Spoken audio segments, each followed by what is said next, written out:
DRDA YSR Kranti పదంలో పనిచేస్తున్న ఉద్యోగులకు ముఖ్యమంత్రి ఇచ్చిన హామీలను వెంటనే అమలు చేయాలని వారు డిమాండ్ చేశారు.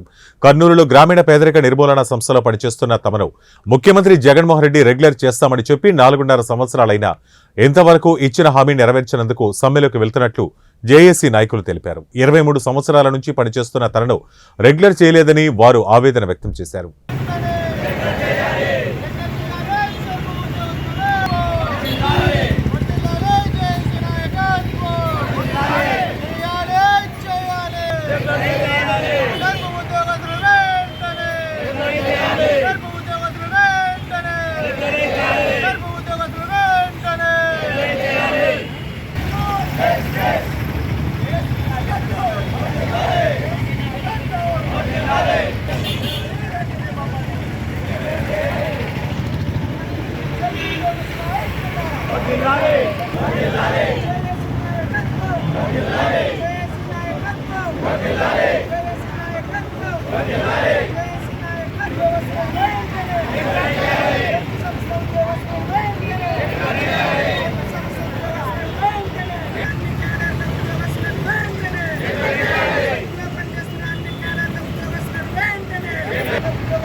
ఒకప్పుడు ప్రతిపక్షంగా ఉన్నప్పుడు మాకు రెగ్యులర్ చేస్తారా మేము చేయమంటారా అని మాట్లాడి అధికారంలోకి వచ్చిన తర్వాత రెగ్యులరైజేషన్ చేస్తామని చెప్పి ఈ 4.5 సంవత్సరాలు కాలయాపన చేసినందుకు నిరసనగా సెర్ప్ వైకేపీ ఉద్యోగులందరూ మనం సామూహిక అంటే నిర్వధిక ధర్మా చేయడానికి నిర్ణయించుకొని రావడం జరిగింది.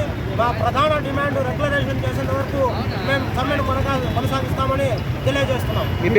నా పేరు Abdul Rahman, EPM JAC convener. 209 మంది పాల్గొంటున్నాం.